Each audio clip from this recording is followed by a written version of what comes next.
What's up, my gamers? This is IDOLWILD. Welcome to another episode of Boom or Bust. This time we're going to bring you 95 overall Team of the Year Mike Evans, and here I am compared to 95 overall legend Larry Fitzgerald. Let's quick look at the stats. We're going to take a look at the things that are notable differences between those two. Mike Evans is taller with his 6'5 frame compared to Larry's 6'3. He's faster and he breaks a 90 speed barrier. He has 91 speed compared to Larry's 89. Larry has 5 more catching at 93 compared to Mike's 88. Some people online are worried about Mike's catching that with it only being 88, but I'll address that later on in the review. Mike is better at looseness, spec catch, and release, and that spec catch goes up to 96 if you start Mike Evans because he has deep threat tier times 2, which gives him an automatic tier 1, which gives 1 spec catch. And if you get to tier 2 deep threat, you'll have 96 jump. Now, we haven't tested the benchmark for spec catch and jump yet to see if they get better animations, but we know for sure that route running at 96 gives you better animations than route running at 95 or less. Now, Larry Fitzgerald has higher route running, and they have the same catching traffic. Mike Evans also is a little bit better run blocker as he has 71 run block to compare to Larry's 69 run block. Now, I did all the review and play on Wednesday, which is the day Mike Evans released, and I'm uploading this video on Thursday. So Mike Evans has been out for less than 24 hours, and he's hovering around 500,000 coins. Larry Fitzgerald is hovering around 400,000 coins, 440 or something like that, and he'll steadily decline. I believe Mike Evans will decline as well, as he's only been out for 1 day. So while I'll label his price at 500,000 coins, I'll evaluate him at less than that because he'll definitely drop in the next coming days, especially on the weekend. Enough talk, let's get to the tape of Mike Evans to see if he's worth anything or anything in his price range. We're going to start off by attacking Mike Evans' only weak area, and it's not really weak area in my opinion. It's just a disappointment because we all know Mike Evans as the run blocker, the guy who lifts people off their feet and throws them back home. In this game, he's not as good as a run blocker as you think his stats would suggest. He has 71 run blocking, and he is a pretty decent run blocker. He's just not as dominant as you think he'd be. He doesn't really push DBs off their ass, or he just really just secures a block. And sometimes he does this thing right there in this next clip where he lets the block go and then he comes back and secures it, which I guess really doesn't matter if your running back runs by. I give him a B to B plus in run blocking. The other thing that Mike Evans does well is he holds on to the ball once he has it. He took about 6 hit sticks when he was with me, and he didn't fumble one time. I mean, it's pretty incredible the amount of big hits that he took, and he held on to the ball. I mean, I didn't hold the R1 button. I didn't secure the ball. He just held on to it. The big thing about Mike Evans is somebody with a big body like this, you expect him to catch the ball, get hit, and maintain it, the possession of the ball. I call that making the tough catches, and he definitely did that a lot for me, especially on these wheel routes right here where I do rack catches and possession catches and he gets hit by a safety and he still maintains possession of the ball. I mean, how many times you see your guys catch a ball like that and get hit like a second and a half later and either fumble the ball or lose possession of the ball like that? Mike Evans is definitely a big boy across the middle. Another thing he did well was run routes pretty well. I know that was a C route and those are a little OP, and this right here is a comeback route, which is kind of OP as well. But you can see the footwork, he doesn't get stuck and he's not sluggish. The other thing that he did pretty well was this release right here. How many times have you seen a receiver get bumped at the line and that disorients them and they get delayed for a while right there? You see right here he gets a clean release off the receiver, the DB right there, and then he goes for the ball.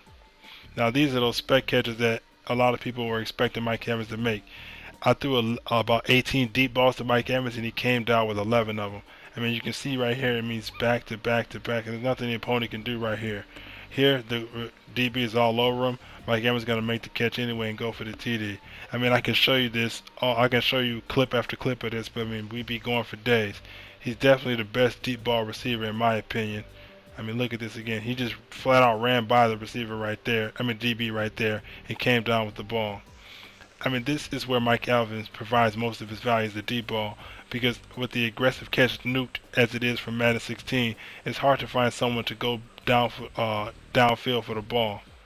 Now, where I think Mike Evans would be best suited in most people's scheme is 1 down the field and 2 over the middle and in the end zone.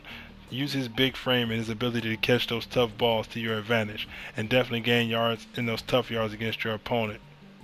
Now we're going to evaluate Mike Evans to look at him compared to the other receivers in his. Quick thing before we get started.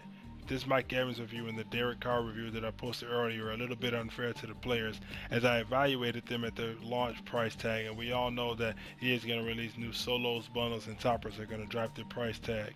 So what I'm going to do is I'm going to evaluate Mike Evans at his current price tag of 500,000 coins, which is his launch price tag, and then I'm going to evaluate him at an estimate of what he's going to be in a week or so.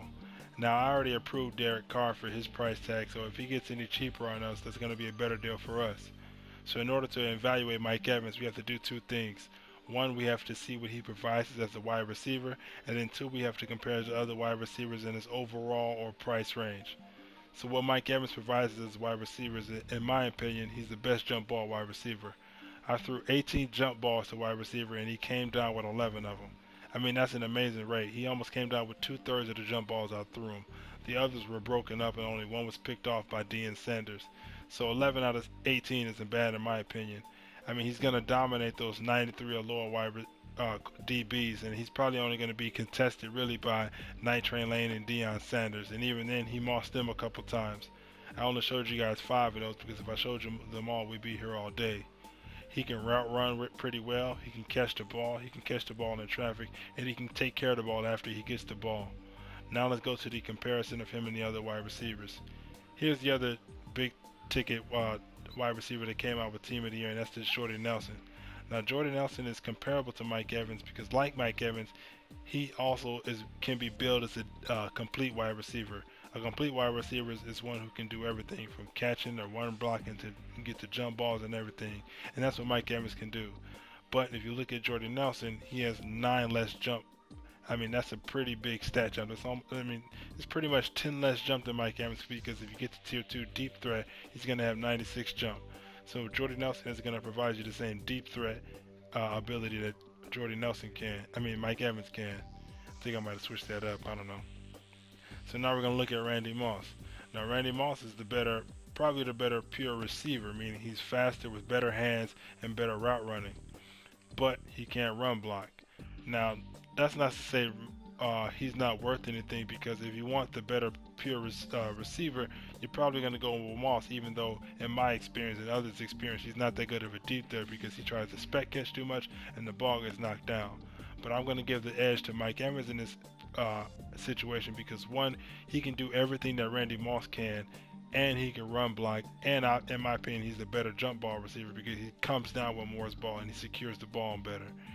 And I already compared him to Larry Fitzgerald. We're going to compare it to Deion Sanders, who's really probably around half the price that Mike Evans is.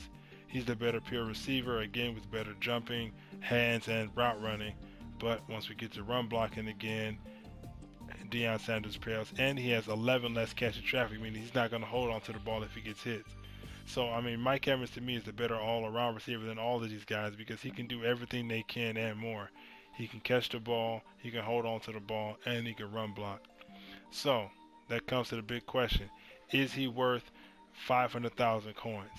At 500,000 coins, I'm going to say no, because Larry Fitzgerald is too close to Mike Evans at that price tag.